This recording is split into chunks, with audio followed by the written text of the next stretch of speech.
ሰላም ጤና ይስጥልን በመላው ዓለም የምትገኙ የተወደዳችሁ የሮሃ ቲቪ ተከታታዮች የጥር 13 2018 ዓ.ም የምሽት ዜናዎችን ይዘንላችሁ ቀርበናል። አፋብን የመጀመሪያ የፖሊት ቢሮ ስብሰባውን ሲያደርግ ሰራዊቱ ደግሞ በተለያዩ ግንባሮች በፈጸመው ጥቃት ድል አስመዝግቧል። ድሉ ሲቀጥል በፋኖ አመራሮች መካከል የይቅርታ መርሃ ግብር ተካሂዷል። በዝርዝር ተሰሙታላችሁ። ችሎት የቀረቡት አቶ ታዬ ደንዳ የእምነት ክደት ቃላቸውን ሳይሰጡ ቀርተዋል። አቃቤ ሕግ ባቀረበው ክስ ከተካተቱ ጭብጦች አንዱን አሻሽሏል።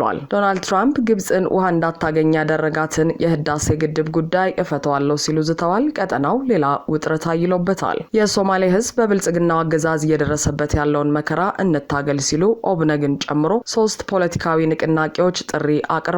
ኔቶ ግሪንላንድ ውስጥ የጦር ልምምድ እንዲያደርግ ፈረንሳይ ስትጠይቅ ትራምፕ ደግሞ ያለኔ ፍቃድ ስለ ግሪንላንድ አታስቡ ሲሉ ዝተዋል። ውድ አድማጭ ተመልካቾቻችን አብራችሁ ልትቆዩ ከፈቀዳችሁ እነዚህ መረጃዎች በዝርዝር የምናሰማችሁ ይሆናል። የሮሃ ቲቪ ወቅታዊና ሀቀኛ መረጃዎች እንዲደርሷችሁ ቻናሉን ሰብስክራይብ፣ ላይክ እና ሼር በማድረግ አሁኑኑ ቤተሰብ ይሁኑ።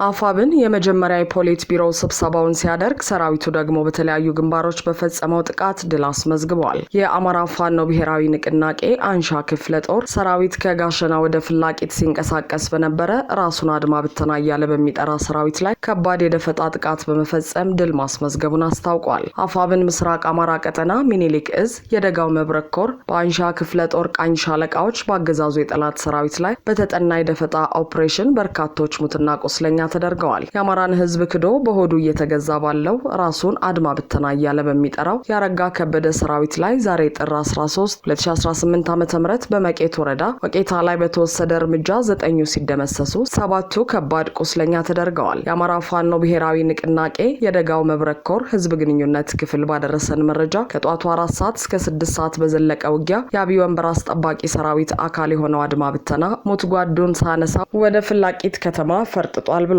ከብልጽግናው የአብይ ኃይል ጋር አብሮ የአማራን ህዝብን በባንዳነት ባህሪው ሲዋጋና ሲያስወጋ በነበረ አካል ላይ ተጠናክሮ እየተወሰደ ያለው ኦፕሬሽን እንደሚቀጥልም ኮሮ አሳውቋል። በተያያዘ ዜና በዚያው በምስራቅ ቀጠና በደላንታ ግንባር በተደረገ ውጊያ 29 የአገዛዙ ወታደሮች ሲገደሉ ከ47 በላይ የሚሆኑት ደግሞ መቁሰላቸው ታውቋል። ከ3 ወረዳዎች ተሰባስቦ በከባድ መሳሪያ ሽፋን እየታገዘ ማጥቃት የከፈተው የአገዛዙ ኃይል ከፋኖ ጦር የተወሰደበትን የጸረ መከላከልና የመልሶ ማጥቃት እርምጃን መቋቋም አቅቶት ሙትና ቁስለኛውን መሰብሰብ በማይችልበት ደረጃ አከርካሪው ተሰብሮ ከባድ ሽንፈት መከናነቡን ማረጋገጥ ተችሏል። ፋኖ አንድ ድርጅት ከመሰረተ በኋላ የማጥቃት አቅሙ ከወትሮ በተለየ ሁኔታ የጠነከረ ሲሆን ጥቂት ኃይል በማሰለፍ በጠላት ብልጽግና ቡድን ወታደሮች ላይ ከባድ ኪሳራ ማድረሱን ቀጥሏል ሲልም አፋብን አስታውቋል። ይህ በእንዲህ እንዳለ የአንድ ምስረታው ከቀናት በፊት እውን የሆነው የአማራ ፋኖ ብሔራዊ ንቅናቄ ፖሊት ቢሮ የመጀመሪያ ስብሰባውን አድርጓል።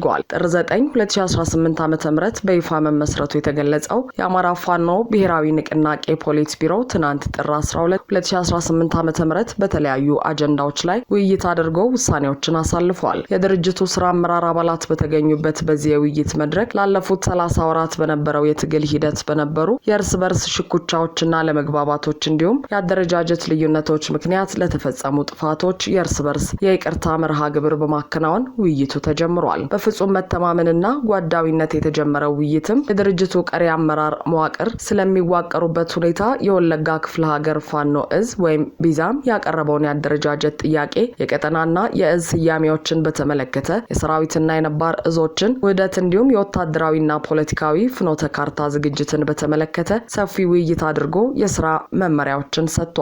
መረጃው የአማራ ፋኖ ብሔራዊ ንቅናቄ የህዝብ ግንኙነት መምሪያ ነው። ችሎት የቀረቡት አቶ ታዬ ደንዳ የእምነት ክደት ቃላቸውን ሳይሰጡ ቀሩ። በቀድሞ የኢትዮጵያ የሰላም ሚኒስትር ዴኤታ አቶ ታዬ ደንዳ ላይ የፌዴራል ጠቅላይ አቃቤ ሕግ ባቀረበው ክስ ከተካተቱ ጭብጦች አንዱን አሻሽሏል። የተሻሻለውን ክስ ከጠበቆቻቸው ጋር ዛሬ ረቡዕ በችሎት ተገኝተው ያደመጡት አቶ ታዬ ደንዳ የእምነት ክደት ቃላቸውን ሳይሰጡ ቀርተዋል። የፌዴራል ከፍተኛ ፍርድ ቤት ልደታ ምድብ ችሎት አንደኛ የጸረ ሽብርና ህገ መንግስታዊ ጉዳዮች ወንጀል ችሎት አቶ ታዬ ላይ ከቀረቡ የክስ ጭብጦች አንደኛው ተሻሽሎ እንዲቀርብ ያዘዘው ታህሳስ 23 2018 ዓ.ም ነበር። አቃቤ ሕግ ያሻሻለው ወንጀል ሕግ አንቀጽ 257 መገፋፋትና ግዙፍ ያልሆነ ማሰናዳት ተግባርን አስመልክቶ የመሰረተባቸውን የክስ ጭብጥ እንደሆነ ጠበቃቸው አቶ አበራ ንጉስ ተናግረዋል። በዛሬው ችሎት አቶ ታዬ በትጥቅ ተደራጅተው ለሚንቀሳቀሱ ኃይሎች የፕሮፓጋንዳ ድጋፍ በመስጠት ህገ መንግስታዊ ስርዓቱን በኃይል ለመናድ በሚል የተለመደ የክስ ጭብጡን እንዳሻሻለ ጠበቃቸው አብራርተዋል። አቶ ታዬ የእምነት ክህደት ቃላቸውን እንዲሰጡ ተጠይቀው ሳይናገሩ በመቅረታቸው በክህደት ቃል መመዝገቡን ጠበቃቸው ገልጸዋል። ችሎቱ አቶ ታዬ የቀረበባቸውን ክስ ይከላከሉ ወይስ አይከላከሉ የሚለውን ብይን ለመስጠት ለየካቲት 6 2018 ዓ.ም ቀጠሮ ሰጥቷል። የአቶ ታዬ ጠበቃ ከቀጠሮ በፊት በተሻሻለው ክስ የሰነድ ማስረጃዎች ላይ አስተያየት እናቀርባለን ብለዋል። የቀድሞው የኦሮሚያ ክልል ምክር ቤት አባል አቶ ታዬ የተከሰሱት ሆርን ኮንቨርሴሽን ከተባለ የዩቲዩብ ሚዲያ ጋር ባደረጉትና በ3 ክፍሎች የተላለፈ ቃለ መጠይቅ ምክንያት ነው ተብሏል። ፖለቲከኛው መጀመሪያ የታሰሩት አብይ አህመድን በወንድማማቾች ደም የሚነግድ አረመኔ ነው ሲሉ በገጻቸው ላይ ባሰፈሩት በሰዓታት ልዩነት እንደሆነ ይታወቃል። በችሎትም አቶ ታዬ በአገር መከላከያ ላይ ሐሰተኛ ወሬ በመንዛትና የፌዴራል መንግስቱን በማዋረድ ተግባር ተሳትፈዋል የሚሉ 3 የክስ ጭብጦች ተመስርተውባቸዋል። አቶ ታዬ ደንዳ ከዚህ በፊት የጦር መሳሪያ አያያዝ ህግን ተላልፈዋል በሚል የ7 ዓመት ከ2 ወር እስር ተፈርዶባቸው እንደነበር አይዘነጋም።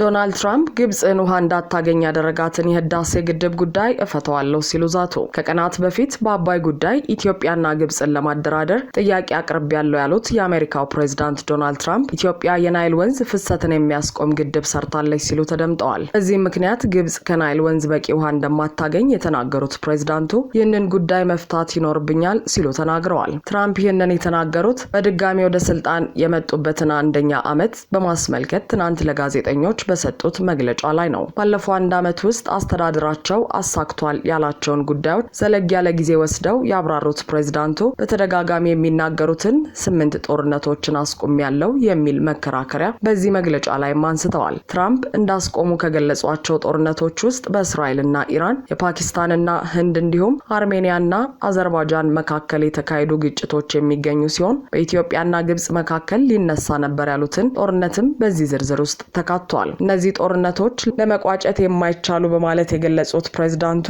ለእያንዳንዱ ጦርነት የኖቤል ሽልማት ማግኘት ነበረብኝ ሲሉም ተደምጠዋል። ትራምፕ በትናንቱ ንግግራቸው ግብጽና ኢትዮጵያ በግድቡ ምክንያት ሊዋጉ ነበር፣ እኔ ግን አስቆምኳቸው ብለዋል። ኢትዮጵያ ውስጥ ናይል ከሚባለው ትንሽ ወንዝ የሚመጣውን ፍሰት የሚያስቆም ግድብ ሰርተዋል ያሉት ፕሬዝዳንቱ አሁንም ቢሆን ይህንን ጉዳይ መፍታት እንዳለባቸው ተናግረዋል። ትራምፕ ሁልጊዜም ናይል ግብጽ ውስጥ እንዳለ ነበር የማስበው፣ ውብ ናይል ከፒራሚዶች ጋር እነርሱ ግን ግድብ ገነቡ ብለዋል። ፕሬዝዳንት ትራምፕ አሜሪካ ለግድቡ ግንባታ የዋለውን ገንዘብ ሰጥታለች የሚለውን ንግግራቸውን በድጋሚ በዚህ መግለጫቸውም ላይ አንስተዋል። ለግድቡ ክፍያ የፈጸመው ማን እንደሆነ ታውቃላችሁ? ዩናይትድ ስቴትስ ኦፍ አሜሪካ ነች። በዓለም ላይ ትልቁ ግድብ ይመስለኛል ሲሉ ለጋዜጠኞች ተናግረዋል። ከአሜሪካ ተሰጥቷል ያሉትን ገንዘብ በተመለከተም እኔ እንዴት ይህ እንዲሆን ፈቀዳችሁ? ለምን እንዲህ አደረግናል? እኛንን የገንዘብ ድጋፍ ያደረግነው ሲሉም አክለዋል። የግድቡን መገንባት ምንኛ አስከፊ ነገር ነው በማለት የገለጹት ፕሬዝዳንቱ በዚህ ምክንያት ግብጽ በቂ ውሃ እያገኘች እንዳልሆነ ሲናገሩ ተደምጠዋል። ግብጽ አባይ ውስጥ በቂ ውሃ የላትም፣ ውሃውንም ለብዙ ነገሮች ይጠቀሙበታል፣ ለመዝናኛ፣ ለጉዞ፣ ለቱሪዝም እና ለሌሎችም ነገሮች ብለዋል። ኔቶ ግሪንላንድ ውስጥ የጦር ልምምድ እንዲያደርግ ፈረንሳይ ስትጠይቅ ትራምፕ ደግሞ ያለኔ ፍቃድ ስለ ግሪንላንድ አታስቡ ሲሉ ዛቱ። የሰሜን አትላንቲክ ቃል ኪዳን ድርጅት ኔቶ ግሪንላንድ ውስጥ የጦር ልምምድ እንዲያደርግ ፈረንሳይ ጥሪ አቅርባለች። የፈረንሳይ ጥሪ የተሰማው የዩናይትድ ስቴትስ ፕሬዝዳንት ዶናልድ ትራምፕ ግሪንላንድን ወደ ሀገራቸው ግዛት መጠቅለላቸው የማይቀር መሆኑን በተደጋጋሚ በገለጹበት ወቅት በመሆኑ ውዝግብ አስነስቷል። የኔቶ ዋና ኃላፊ ማርክ ሩት በዩናይትድ ስቴትስ እና በአውሮፓ አጋር ሀገራት መካከል እያየለ የመጣውን ውጥረት ከመጋረጃ ጀርባ ለመፍታት እንደሚጥሩ አሳውቀዋል። ግሪንላንድ የምትገኝበት የአርክቲክ ክፍልን ከሩሲያና ከቻይና መከላከል ያሻልም ብለዋል። የአሜሪካው ፕሬዝዳንት ዶናልድ ትራምፕ ደግሞ ስዊዘርላንድ ዳቮስ ተገኝተው በዓለም የምጣኔ ሀብት ፎረም ላይ ንግግር አድርገዋል። በግሪንላንድ ጉዳይ ከአውሮፓው መሪዎች ጋር ሰጣ ገባ ውስጥ ያሉት ትራምፕ የዴንማርክ ክፍል የሆነችው ግዙፏ ደሴትን በተመለከተ ረዘም ያለ ንግግር አድርገዋል። ግሪንላንድ መጠበቅ የምትችለው ዩናይትድ ስቴትስ ብቻ ናት ብለዋል። የአሜሪካ ፕሬዝዳንቶች ግሪንላንድን ለመግዛት ለሁለት ክፍለ ዘመናት ሞክረዋል ያሉት ትራምፕ ዴንማርክ በደሴቷ ላይ እያፈሰሰች ያለችው መዋለ ንዋይ በጣም አነስተኛ ነው ሲሉ ተደምጠዋል። አሜሪካ ብቻ ናት ይህን ግዙፍ መሬት መጠበቅ፣ ይህን ግዙፍ የበረዶ ምድር ማልማትና ማሻሻል የምትችለው። ለዚህ ነው ግሪንላንድን ለመቆጣጠር አፋጣኝ ድርድር የምንሻው ብለዋል። በተደጋጋሚ ግሪንላንድን መቆጣጠር ለአሜሪካ ብሔራዊ ጥቅም ወሳኝ ነው የሚሉት ትራምፕ ግሪንላንድ ውስጥ ብርቅዬ የሚባሉ ማዕድናት አሉ የሚባለው ሐሰት ነው የሚል ንግግር አሰምተዋል። የአሜሪካው ፕሬዝዳንት ረዘም ባለ ንግግራቸው የሰሜን አትላንቲክ ጦር ቃል ኪዳን አሊያም ኔቶን ተችተዋል። የሶማሌ ህዝብ በብልጽግናው አገዛዝ እየደረሰበት ያለውን መከራ እንታገል ሲሉ አብነግን ጨምሮ 3 ፖለቲካዊ ንቅናቄዎች ጥሪ አቀረቡ። በአብዱራህማን ማህዲ የሚመራው የኦጋዴን ብሔራዊ ነጻነት ግንባር ክንፍና በሶማሌ ክልል ላይ ትኩረት ያደረጉ ሌሎች 2 ፖለቲካዊ ንቅናቄዎች የሶማሌ ህዝብ የራስን እድል በራስ የመወሰን ጥምረት የተባለ ስብስብ መመስረታቸውን አስታውቀዋል። ጥምረቱን የመሰረቱት የኦብነግ ክንፍ፣ ኮንግረስ ፎር ሶማሊ ኮዝ እና ሶማሊ ሪጂናል ዲሞክራቲክ አሊያንስ ባወጡት የጋራ መግለጫ የከንቱ ድርድር ዘመን አብቅቷል ብለዋል። 3ቱ አካላት ጥምረቱን መመስረታቸውን ያስታወቁት ትናንት ማክሰኞ ጥር 12 2018 ዓ.ም በኦብነግ የማህበራዊ ሚዲያ ገጽ ላይ ባወጡት መግለጫ ነው። አዲሱ ጥምረት የሶማሌ ህዝብን ፖለቲካዊ ውክልና ለማጠናከር ያለመ የተቀናጀ ፖለቲካዊ፣ ዲፕሎማሲያዊና ሲቪክ መድረክ እንደሆነ ገልጸዋል። የሶማሌ ህዝብን የጋራ መብቶች፣ ክብርና ፖለቲካዊ መጻኢ ዕድል ማሳደግም ሌላኛው የጥምረቱ መቋቋም ምክንያት እንደሆነ ጠቅሰዋል። አሁኑና ያለፉት የኢትዮጵያ